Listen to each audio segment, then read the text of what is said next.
Hi, I'm Kate James, paranormal romance author with an unhealthy obsession with shifters, witches, and ghosts. Welcome to Love Letters and Books, a podcast for anyone who loves a good story.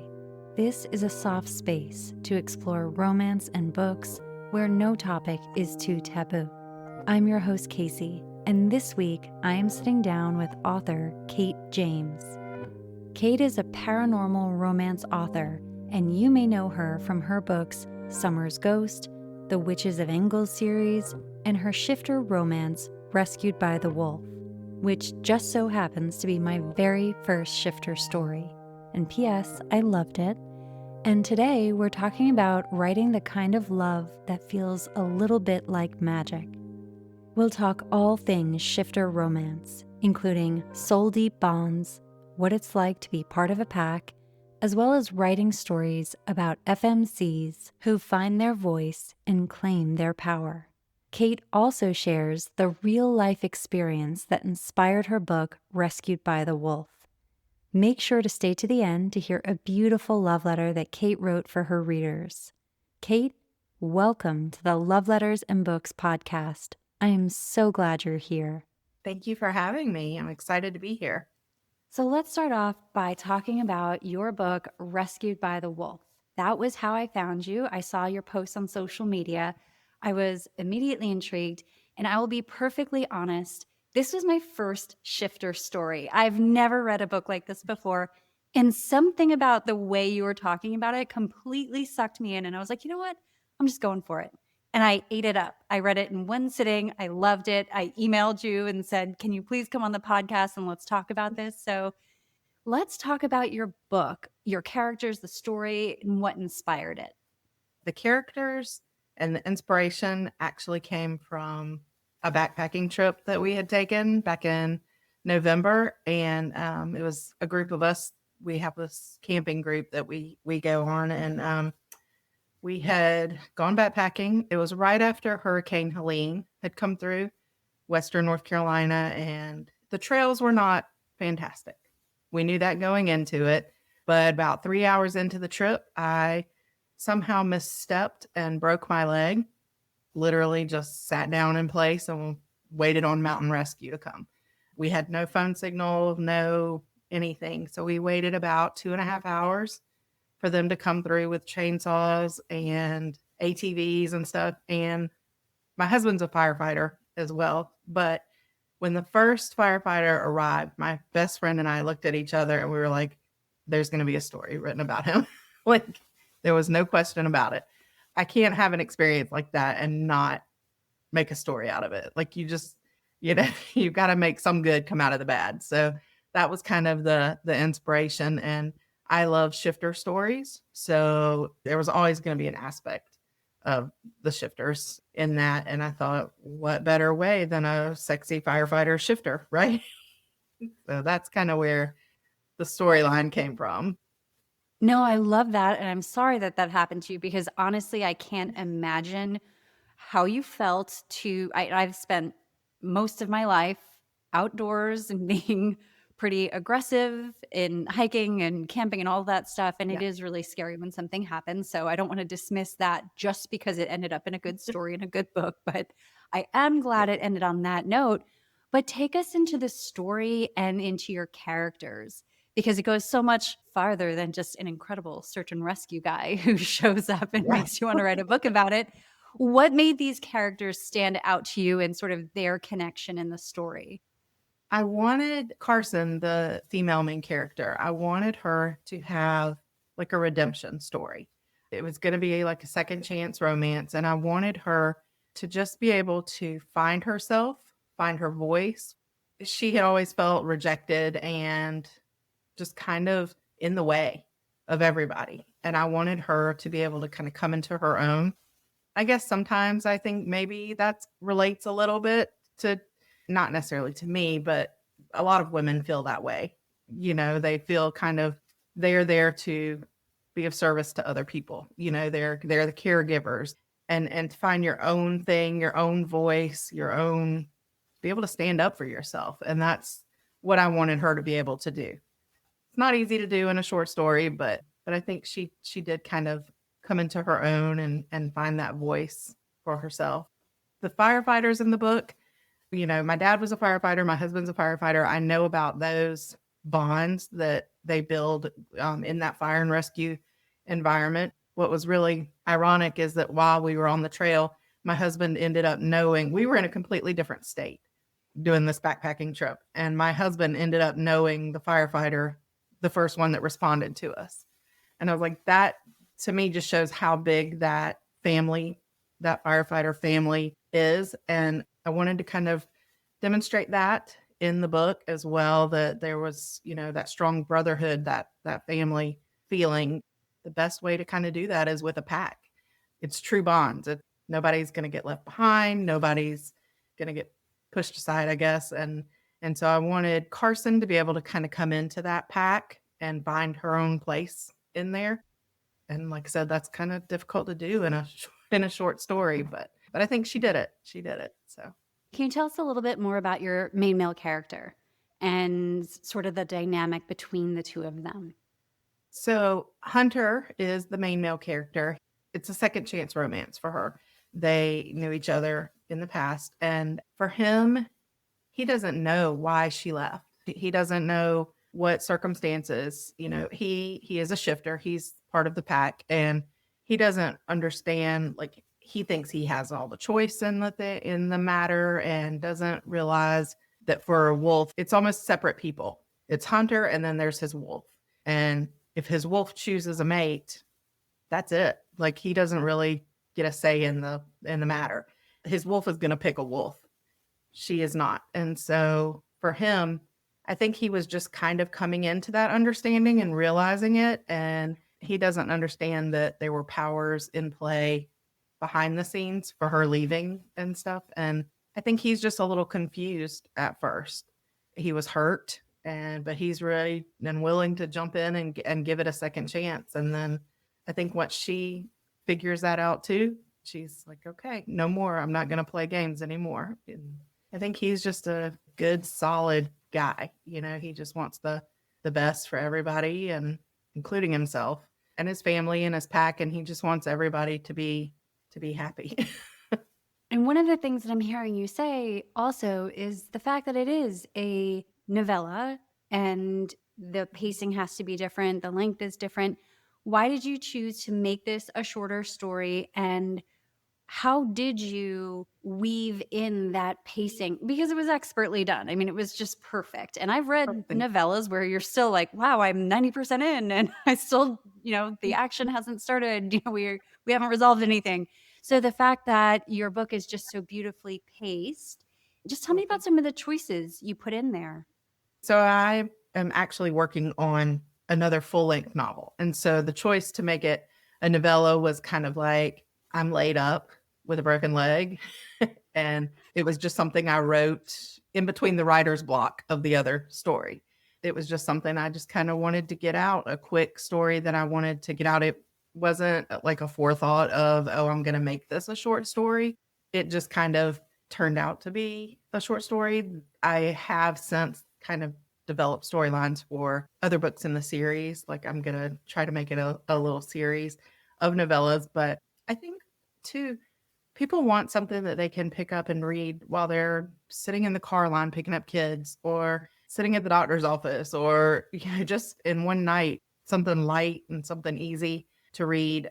And this kind of fits in that genre of just being able to pick it up, finish it, enjoy it, and, sitting out by the pool or wherever and just a little quick story. But I wanted it to be a full story. You got Carson's background and why she left and all of that, and then how she came into her own. So I feel like it's a full story, and there just wasn't.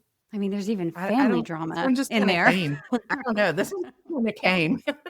It wasn't a hard one. Yeah. Some are harder because you're limited on your words, but this one just kind of flowed pretty easy. Well, for me, like I've mentioned, this was my first foray into this genre.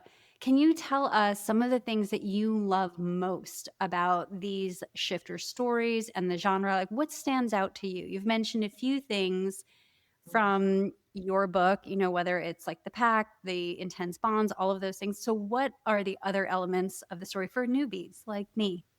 I think for me, I love like the magical aspect of it, the mythical almost aspect of it's been around for centuries and or thousands of years in different cultures, people that can shift into animals and change into animals. And I just think that the mystery behind it is something that I enjoy. It gives a different take, a different personality to the character. They can have the softer side and a stronger side. It's almost like split personalities, but in this one, you can almost completely separate the shifter from the character. And there's just something about the magical, mystical part of it that I enjoy. It definitely is an escape from real life. I'm not gonna sit here and put myself in the situation. When you read a lot of like rom-coms and stuff, you can kind of picture yourself as that character. Not as easy when they're shifters, but but I think for me, it's just I like the bonds that shifters, especially like I've read lots of shifter stories. For me, it's definitely like wolf shifters. I've always kind of had like an obsession with wolves. I think that it's really interesting how the pack works, the alphas, and I love how they always let like their older ones set the pace when they're traveling. They're not going to leave somebody behind or anything like that. And so I like those family bonds that they have. I don't know, there's something so magical about it to me. Well, I love that. I used to live in Wyoming, right outside of Grand Teton National Park, and I spent obviously a ton of time outside. But I remember this one particular day, I was taking photos of elk, and I was just, you're aware when you're in the wilderness, and there's bears when you're going out to move your car. So you're very aware. But for a moment, I think I had kind of gotten swept up with the sunset and taking photos. And all of a sudden, I heard the howl of a wolf in the Oh, background, and I could feel it in my bones. And I was trying to describe it to someone afterwards, and I was like, it felt like death, but in the most beautiful way of like this thing that we're all very familiar with. Like we just know in the marrow of our bones, we could recognize it anywhere. And it's just so beautiful, So I yeah. think that you might have opened my world up to shifter stories with Well, wolves in particular. I think my love of them kind of probably started. My dad grew up in Wyoming as well. And I went with him on a big trip right before I got married. It was just me and my dad. We went out to see where he grew up, and it was, you're up in the Rockies, and it was just incredible, the wildlife. And like you said, you would hear it at night. Like I would hear the wolves howling. We'd be sitting in it was this little trailer that this elderly neighbor that he had lived beside, we were sitting there with her, and knowing we still had to walk out to our car to drive home or drive back to the hotel, and we're walking out and I hear these wolves, and I'm just like yeah, it just chills you to the bone, but it's gorgeous. And there's nowhere like there's no sound like it to me. Mhm. There's no other animal like them to me that has such almost like a royalty about them, I guess. Like they just have this, I don't know. I don't know. They're just beautiful, beautiful animals. And I mean, I that sounds like think, a really appropriate word. yeah, yeah, they have this fear component when you see them, but also like you are just drawn in. You can't, I mean, I think everybody, if they go out to like Grand Teton or Yellowstone or anywhere, they want to see the wolves. That's like one of their big check items. And I think it's because they have this like majesticness to them. Oh, They're just yeah. incredible animals. So, Well, the other funny thing, which I will point out, by the way, I was born and raised in New York City. So this New York City girl who decided oh, wow. very early on she just wants to live outside ends up in Wyoming. But I will say the first time I saw a wolf, it was really I'm just trying to describe it. It's your mind is almost playing tricks on you because in your mind, you've told yourself that a wolf is a dog. Whether or not that Yeah. makes sense. In your head, you're thinking, "Oh, a wolf is like a really big dog." And you're like, "Oh no, they're the size of bears." Mhm. And it's very alarming when you first see that, and also the size of grizzly bears is also alarming when you Yes. first see it, but, Yeah. that's so interesting. And so I would love to learn more about some of the writers in that space that you really like. Who writes the stories that have inspired you, or who are you reading in that area? Because I obviously need to add to my TBR now that my interest has been piqued. Gosh, I read a lot of indie authors. Kat Kinney, she writes an incredible Texas Shifter series. It's so good. It's brothers and barbecue in Texas, and it's wonderful. She does a fantastic job. There's so many. In fact, as someone who writes like shifter romance, you try to fight to kind of be known in that genre because there's tons out there to choose from. I'm on an art team right now for one that I'm absolutely loving. And I think just the more I read the more I want to write. They're just fantastic little stories, and there's so many different types. Some of the books that I've written are historic shifters. Some are modern day, and you can kind of make it what you will. If you like rom-coms or if you like horror, there's shifter stories in all of those genres. I think a shifter rom-com would blow my mind right now. Just to be honest, as someone who's newer in this space, that might be the equivalent of hearing a wolf howl. But I do think I need to open my mind and expand my horizons a Yeah. bit. So I love when my guests share authors that they love and that, they're reading and they're excited about, because for people who will pick up anything, I mean, I have really diverse tastes, so I'm just really excited about that. Yeah. And speaking of diverse taste, let's talk about some of your other Okay. books. We had this beautiful pre-production call where we talked about another book that you wrote, and I would love to give you the floor and let you talk about that a little bit. That one was Summer's Ghost. It is a nostalgic beach. Definitely, it's beachy, set on the coast in California. It is about Summer. She is a young woman in her 20s. She is trying to prove herself. Maybe that's a theme. Maybe I'm trying to prove myself. She loves to like renovate houses, and so she has purchased this beach shack for really, really cheap, sight unseen. Like she doesn't know what she's getting into. And it is a haunted beach shack. And it's haunted by, Sam. He's a 1950s like surfer ghost. When I growing up, my mom was a Harlequin romance, like avid reader. So I would sneak those books, but we grew up watching, Gidget and all these little shows. So I was like, if I could make Gidget a little spicier, then that's what Summer's Ghost kind of would be. It has all those nostalgic, like beach vacation feels. There's old men fishing on the pier and 4th of July fireworks on the beach and bonfires and all of that. And it's also, second chance romance. This one does have more mystery to it. She is trying to help Sam kind of figure out how he died.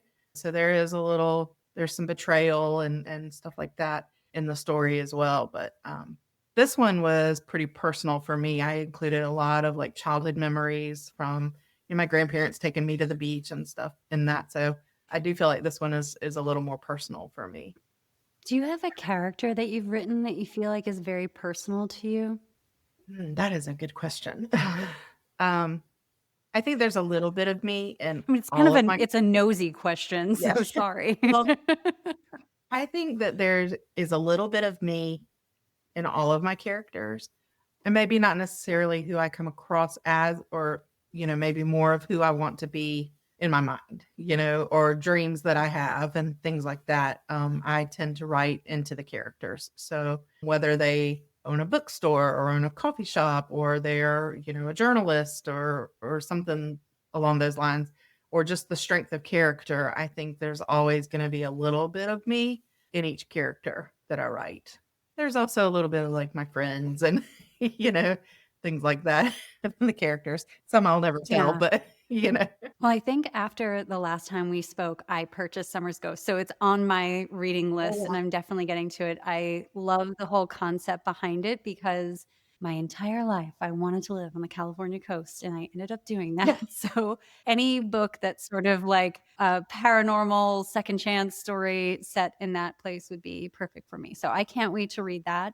But what Oh, good. direction do you feel yourself moving in? You had mentioned stories that you were working on. What can we as readers expect? I love history. I love historical fiction, and I'm a history buff. And so when I first started, I started with my Cameron Clan series. It's a Scottish Highlands, which is my ancestry, and shifters, set. So if you imagine if you took Outlander and shifters and kind of mixed them together, you would have Desiring the Alpha. And so Hunting the Alpha is the second book in that series. It will come out in July. And then I also write, witches and vampires and things like that. And I have a novella series about these three witches who are best friends, and the Witches of Engels series. And each book is, well, I would say there's some shifters in there as well. There's witches and shifters and vampires and everything in there. But my next projects would be, I have a series about these three sisters in Salem that I'm going to be working on. And so that it'll be more, witches and magic and stuff like that. Take a little break from the shifters. But I think just magic in general is so thrilling and interesting to me, the unknown. And I think that's what I enjoy kind of writing about. So I think for as far as like direction for what my books, I think I'll just continue to go in that direction of the mystery and the what ifs and all the magic. And shifters are always going to have my heart. So there'll definitely be more shifters in the future, but I need that on a t-shirt. Shifters will always have my heart. they will. I'm so excited you shared all of that with us. And so to be clear, Hunting the Alpha is coming out in July. Yes. So for everyone listening, if you are like me and you're on your new journey of shifters and stories like this, definitely pay attention to that. And now I would love to turn the floor over to you, because when I invited you on, I mentioned the love letter aspect of this episode. And I would love for you to read us your love letter. Okay. This is a letter that I wrote to my readers. To the ones who are making my dreams come true. I'm not usually a sappy person, except when it has to do with my family. But writing this letter, putting it all out there for everyone to hear, I might get a little sappy. As a young kid, my dream was to travel the world and tell its stories. But my dream changed as I grew older, and I decided I wanted to tell my own stories, not just the world's. The first person to ever read my creative writing was my mom. She was so interested, or at least pretended to be, and I remember the feeling of pride and accomplishment that came along with it. And I still get that warm, fuzzy feeling every time someone tells me they're enjoying my books. Thanks to you, my wonderful readers, my dream is coming true. I get to write the stories I would want to read. I get to travel to book signings and events and meet the most amazing people. I've met so many of you at these events and can honestly say, now you're more than just a reader, you're my friends. The support, love, encouragement, and inspiration I receive from you is immeasurable. To know that someone out there not only likes my stories, but looks forward to a new release or even recommends my books to another means the world to me. Now, when I sit down to write, I think about you all. I say to myself, would Jennifer like this ending, or Rhonda will love that twist? Being able to connect with you is one of the best things about being a writer. Of course, as I continue to grow and hone my craft, you, my readers and friends, will always have my heart. After all, without you, I wouldn't be able to achieve my dream. So thank you for taking a chance, for opening your mind to my witches, shifters, and ghosts. Thank you for being you and for giving me the gift of seeing a childhood dream fulfilled. I'll see you soon, but be prepared. If I get the chance, I'm going to squeeze your neck and make you take 14 pictures until I look good in one. I love you guys. Kate. Oh, Kate, thank you so much. That was such a beautiful letter. And it just, as a reader, I love these, and it just feels so good to hear it in your voice. So thank you for that. I'd love to close out with where readers can find you. I am on social media. I'm on TikTok, Instagram, Facebook. And, you can always check out my website, katejamesbooks.com. You can connect down at the bottom of the website. You can sign up for my newsletter. and see where I'm going to be and what events are coming up. This next year, I will be traveling literally up and down the East Coast. I have events from Georgia all the way up to Salem. So I'm pretty excited about that. But yeah, TikTok and social media, Instagram, you can always, DM me or connect there. And I'd love to hear from you guys. Amazing. And I'll make sure to put links in the show notes so Okay. people can just click through. Kate, thank you so much for being here and talking to us about this and sharing your stories. I really appreciate it. Thank you for having me. It's been fun. My first podcast. Thank you for listening to this episode of Love Letters and Books, a podcast for anyone who loves a good story. If you enjoyed this episode, please take a moment to follow, rate, and review this podcast on your favorite listening platform. You can find me on both Instagram and TikTok at Love Letters and Books. And if you're interested in being a guest on Love Letters and Books, suggesting your favorite author, or just want to write in an original love letter to yourself or someone else to be read on air, please send me an email at lovelettersandmixtapes@gmail.com.